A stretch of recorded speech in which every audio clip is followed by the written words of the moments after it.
Welcome to Eat Blog Talk, where food bloggers come to get their fill of the latest tips, tricks, and insight into the world of food blogging. If you feel that hunger for information, we'll provide you with the tools you need to add value to your blog, and we'll also ensure you're taking care of yourself, because food blogging is a demanding job. Now, please welcome your host, Megan Porta.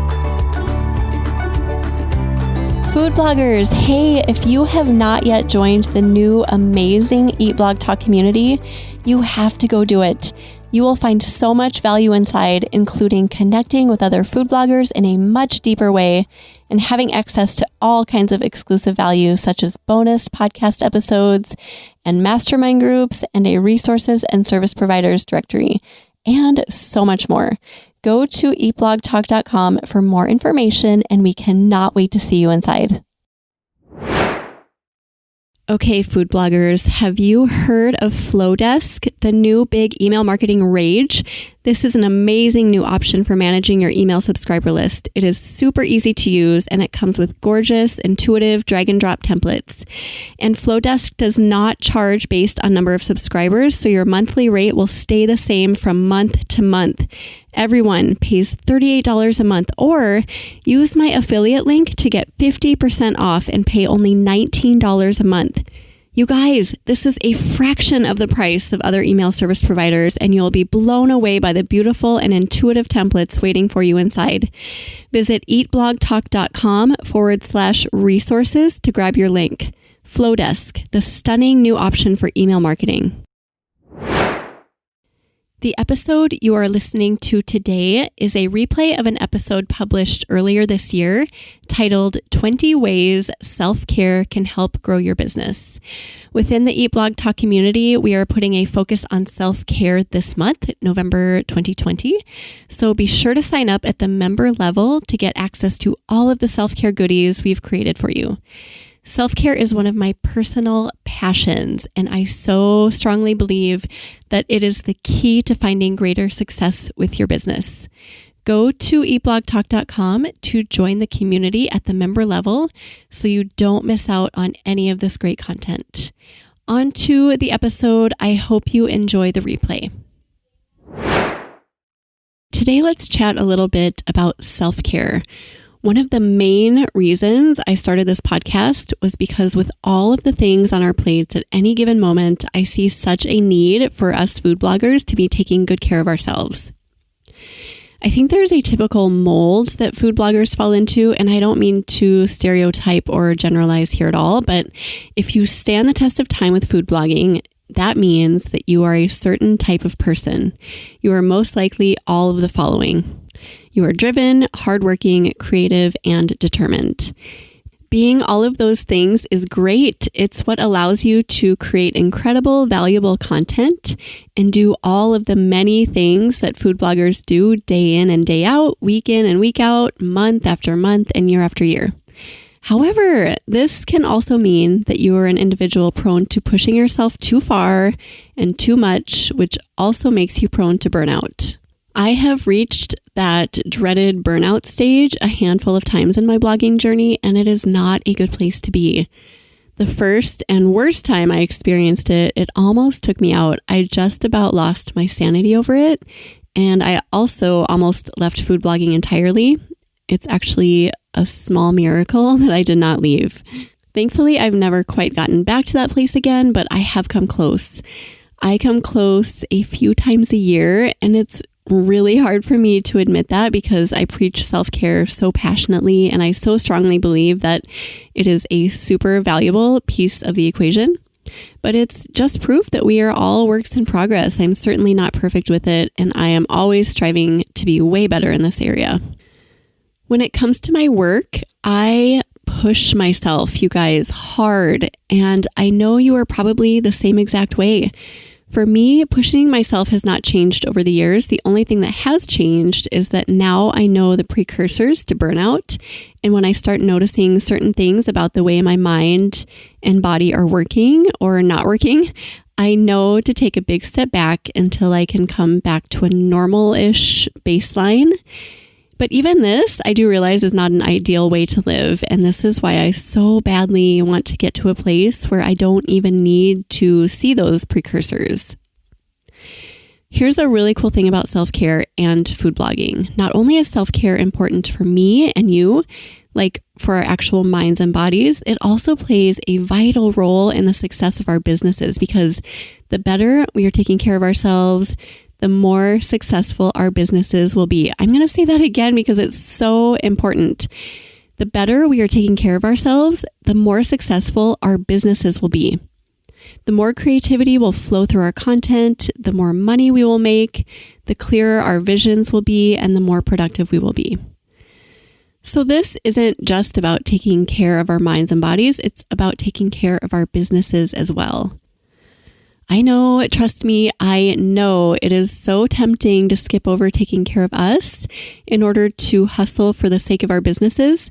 But as counterintuitive as it may seem, our businesses will be so much better off when we place a focus on us.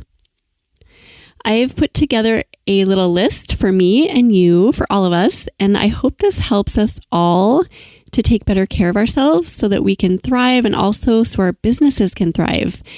I will talk you through the list now, but I also turn this into a file, kind of a graphic that you can grab in the show notes at eatblogtalk.com/self-care. Number 1, schedule self-care and white space into your calendar daily and weekly. Every single day, we should be making time to care for ourselves in some way, even if it's just 10 to 15 minutes a day. My personal favorite self-care tasks that I schedule into my calendar include sitting down with a cozy blanket and a good book, taking a nap, sitting on my deck with a cup of hot coffee, or taking a walk by myself around my neighborhood at dusk, or anytime really. A few other ideas that might resonate with you: play with a pet, take a drive and crank up the tunes, or do yoga or meditate. Whatever your preferred form of self-care is, it should be the first thing that gets put into your calendar every week, and it should be scheduled daily. Not only is this a sure way to make sure you do it, I also see it as being a statement you're putting out into the universe. By making it a priority and putting it into your calendar before anything else, you are making the statement that you are important. Not in a narcissistic way, but in an I need to take care of me in order to operate sort of way. Don't get tripped up on excuses with this, because that's so easy to do. If you want to make time for something in your life, you can make time for it. And self-care is something you need to make time for. Number 2, speaking of time, nail time management. Time management is a biggie with food bloggers because of all the different things we have to juggle. If you can figure out how to manage your time efficiently, space will open up before your eyes so you have more time to focus on you. I could spend literally 10 podcast episodes talking about this topic alone, so I will not dive into this any further. But a good place to start is to listen to episode 58, titled Time, Your Most Powerful Secret Weapon. Number 3, declutter your mind and your life.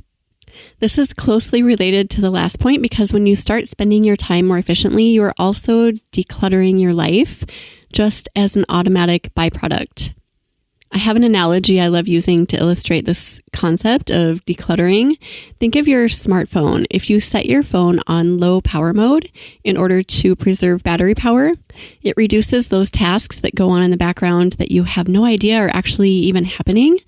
They're invisibly using up the phone's energy, so minimizing or eliminating those background tasks allows the battery to focus on just what needs to be done. That is, the tasks you tell it to do.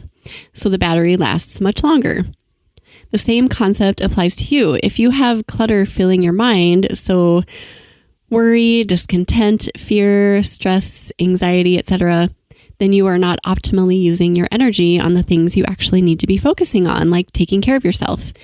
If you're wondering where to start with decluttering, just start taking care of those things that are taking up unnecessary mental space. If there's a relationship that is causing you strife, fix the strife. If your days are filled with little frustrations, like having a constant sink full of dishes or a room full of dirty laundry, put some habits and systems in motion that eliminate these stressors.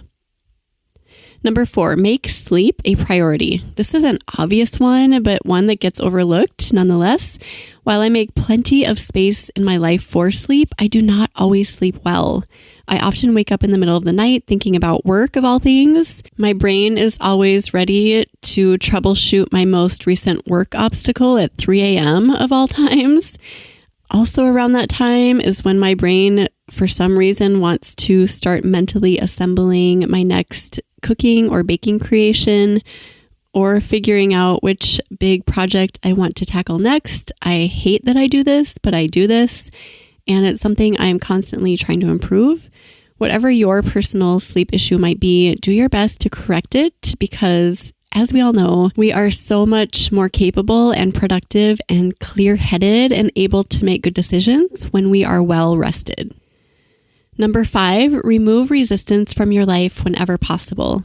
I cringe every time I see that quote about the path of least resistance leading to failure, or however that goes.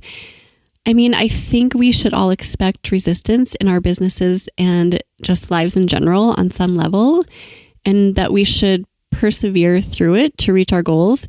But there are so many instances when resistance can easily be removed from our lives in order to make things easier.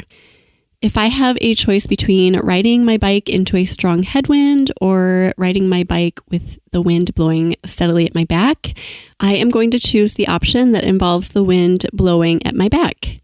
We don't have the option to make this choice in all situations. Yes, I get that, but sometimes we do. And when we do, we should choose less resistance. By removing unnecessary resistance from your life, you open up space to take care of yourself. So what exactly does this look like specifically with food blogging? Delegate and automate whenever you can, streamline your workflows, remove unnecessary junk from your plate, learn keyboard shortcuts, learn how to be faster with certain applications, take advantage of people or services that will save you time, like grocery delivery or outsourcing your undesired work. Number 6, exercise and diet. Here's another glaringly obvious one. If you can nail diet and exercise, so many other things fall into place on the self-care spectrum. But it's also one of the hardest things to conquer because we are busy and working out isn't always super fun.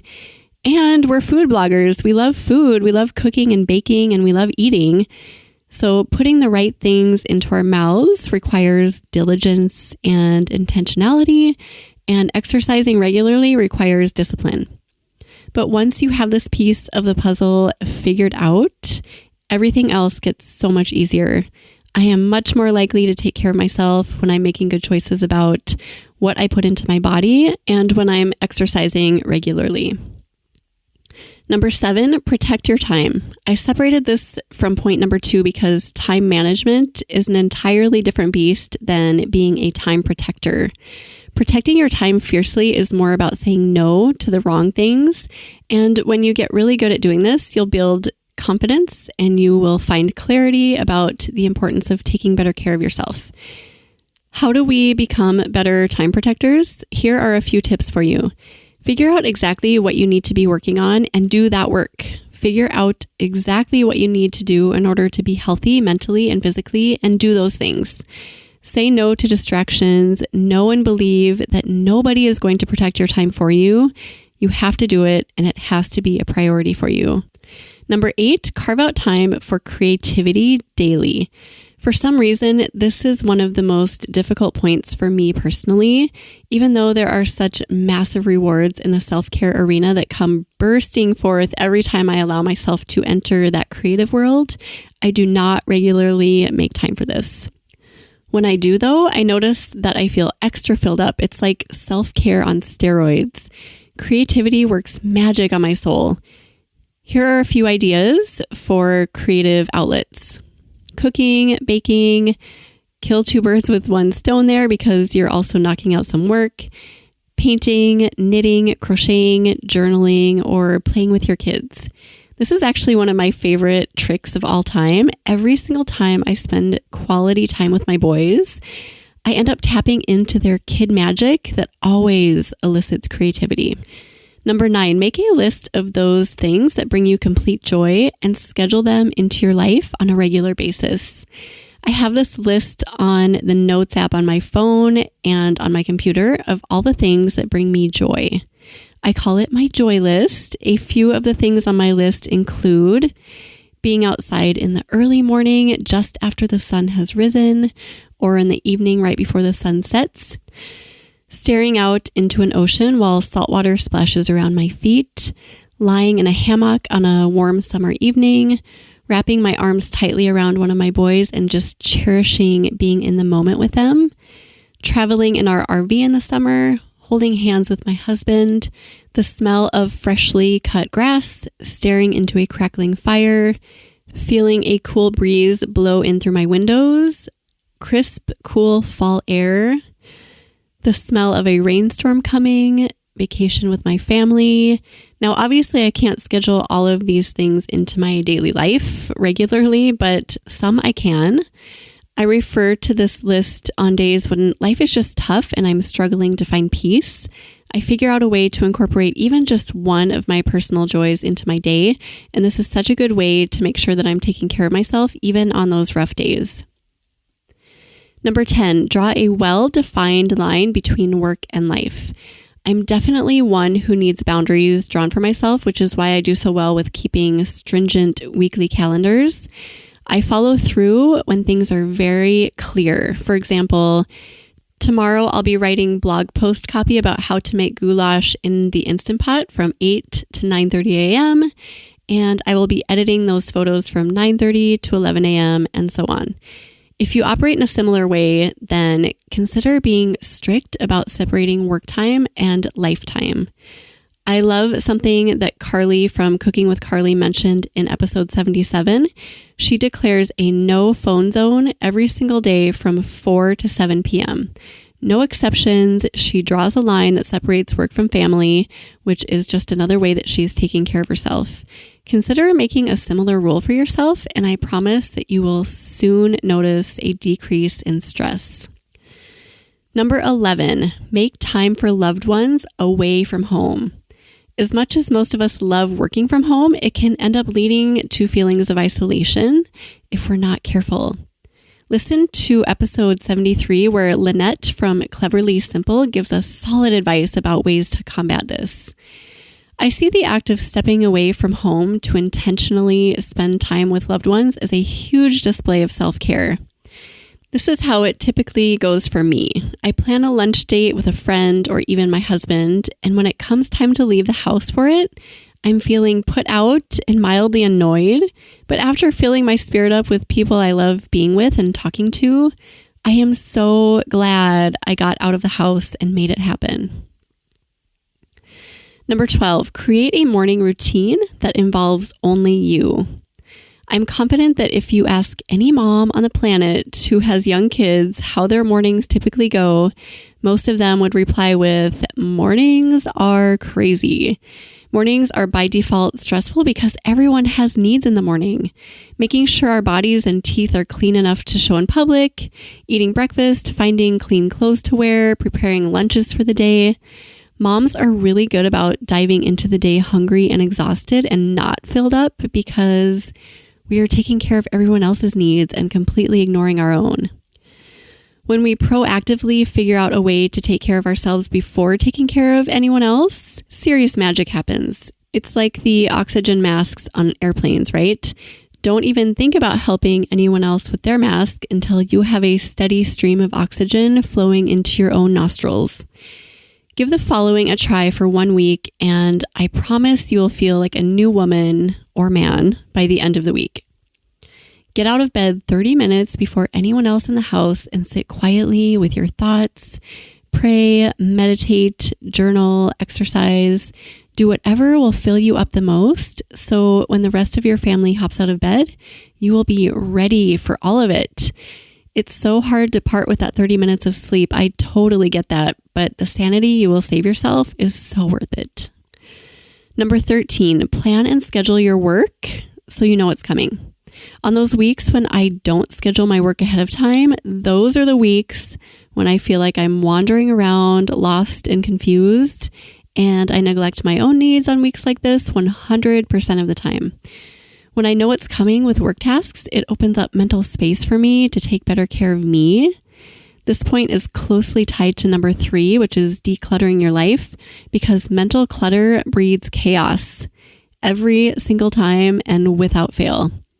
Planning and scheduling your work creates self-care space. Number 14, nature and sunshine. This one is short and sweet and very simple.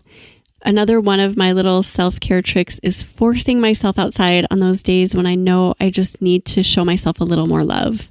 Nature and sunshine work wonders on my spirit, even when it's cold and gloomy in the middle of the winter. Number 15, avoid isolation. I talked about this briefly in point 11, but food blogging is isolating, and this can make unhealthy mental states a reality for us, unfortunately. I'm going to run through just a few of the points Lynette brought up in episode 73 regarding ways to avoid feeling isolated. Consider joining a co-working space, join a mastermind group that meets regularly, attend conferences, be intentional about leaving your home regularly, volunteer, and find a trusted friend who will hold you accountable with all of this, or whatever you decide to do. Making sure you are not isolating yourself is a great way to take care of yourself. Number 16, make sure you are working on the right things. I worked on so many wrong things in my business, literally for years at a time. And during those stretches, my first 8 years of blogging, that is, I was spinning my wheels constantly, and I was running myself ragged and totally unable to care for myself properly because I was freaking exhausted. And I didn't even have wild success to help ease the pain. So learn from my mistakes and make sure you are working on the absolute right things before you work yourself to death. How do you do this? Well, just keep listening to Eat Blog Talk and we will tell you what you need to be paying attention to. Number 17, unplug from technology and or social media. This is one of my favorite self-care tips because it's the easiest to employ now, like today, this very minute. You can do this one. Set technology or just social media aside for a period of time. The amount of time your break is will vary depending on your personal situation. Whether it's a 3-hour chunk of time or 24 hours or a week or a month, your break will positively affect your mental well-being. Technology is great and social media is great, but an overdose of these things can make us feel horrible about ourselves. And for me, I just get to a point where I feel almost strung out and unproductive. Number 18, practice mindfulness. Finding that place where you can live in the present moment eliminates so much stress and worry, but it is not an easy thing to do. We're so accustomed to having constantly racing thoughts, and it's our default to worry and stress and fret and overanalyze every single thing. When I first started practicing mindfulness, I had no idea where to start with it because I was on the complete opposite end of the spectrum. But I think a good place to start is just start noticing things in each moment. Take note of the world around you as much as you can, even the minutest of details. The more you do this, the easier it will become, and building your mindfulness muscle will eventually reduce stress and anxiety, which will inevitably free up space to take better care of you. Number 19, ditch the guilt. Guilt is the worst, am I right? I hate guilt. And I feel it so often, it seems, totally involuntarily, as if it's just hardwired into the woman mom DNA. I feel guilty about the time I spend working, and I also feel guilty about the time I spend not working. I feel guilt about the lack of time I spend with my husband and my friends, and also how few family dinners we sit down for each week. I mean, seriously, I could go on and on with this, but I'm going to stop there. The truth is, though, I'm doing my best given my current situation, and so are you. We all are. It's completely pointless to feel guilty about things, anything, and it takes up unnecessary space in our heads. Also, guilt attracts behaviors that breed guilt. So the bottom line is stop the guilt. It's so easy to say that, right? This lecture is as much for me as it is for you, by the way. But have grace with yourself. When I stop and really think about a situation that I'm feeling guilty about, it helps me so much. An example of this is our lack of family dinners. My guilt over this topic was off the charts for years, like more than a decade. We sit down as a family and eat dinner together only a couple times a week. When I dissected this, though, it bothered me only because I hear so often from others how important it is to come together as a family once a day. And in a typical family, I think the dinner table is the likely place to do that. But my husband and I make daily time for togetherness with our boys in other ways. We spend time together as a family in the mornings, chatting, asking about the day ahead, preparing breakfast, recounting dreams, etc. And we also spend quality time together every evening, although not necessarily at the dinner table. We do things like play chess, blare the speakers in our house, and dance or enjoy the latest Marvel movie together. We make a lot of really quality time for each other on a regular basis. And once I clearly saw this, I was able to ditch that guilt about not eating dinner as a family every night. So if there is something that consistently brings up those guilty feelings for you, work through the why until you can bring yourself to a better place. Because I know you need to hear this. You are doing your very best given your unique circumstances, and I truly believe that. Removing guilt from your life will lighten your mental load and give you an automatic dose of self-love. Number 20, the last beautiful point, sit with silence. Oh, silence, how I long for quiet. It's so elusive, isn't it? Sitting with silence is one of my most cherished things in the world. When we take family vacations, my husband and I do this thing where we find the absolute most quiet, peaceful place nearby, and then we take turns going to that place alone, and we just allow time to sit and absorb whatever beauty surrounds us, and we appreciate the silence.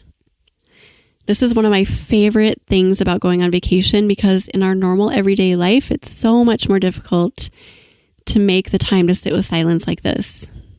There is such power in it though, because it completely invigorates me and fills me up in a way that nothing else does. So I encourage you to find slices of quiet time in your days and sit with them. Just sit. That's all you have to do. It's like a silent tank of love just filling you up slowly. That is all for my self-care list. This list is meant to spark ideas for you, food bloggers. It's not a list you should feel like you need to tackle all at once. If you're looking for ways to work on loving yourself a little bit more, pick one of these points and give it your full attention and effort before digging into another. Perfection is definitely not the idea. Just getting started is the idea. Self-care is a massively important piece of the puzzle when it comes to being a well-adjusted human and also a successful food blogger. If you want to watch your business take off in a whole new way, and I know you do because that's why you're listening, put intentional effort into taking better care of yourself. For visual reminders about ways you can do this, feel free to download and print the document in the show notes for this episode. You can find that at eatblogtalk.com/self-care. I say print this off, tape it to your bathroom mirror, put it on your computer, do whatever you need to do to remind yourself that self-care is very important. All right, food bloggers, here is to taking better care of ourselves in 2020. Thank you so much for listening. You are amazing. I will catch you next time. We're glad you could join us on this episode of Eat Blog Talk. For more resources based on today's discussion, as well as show notes and an opportunity to be on a future episode of the show, be sure to head to eatblogtalk.com. If you feel that hunger for information, we'll be here to feed you on Eat Blog Talk.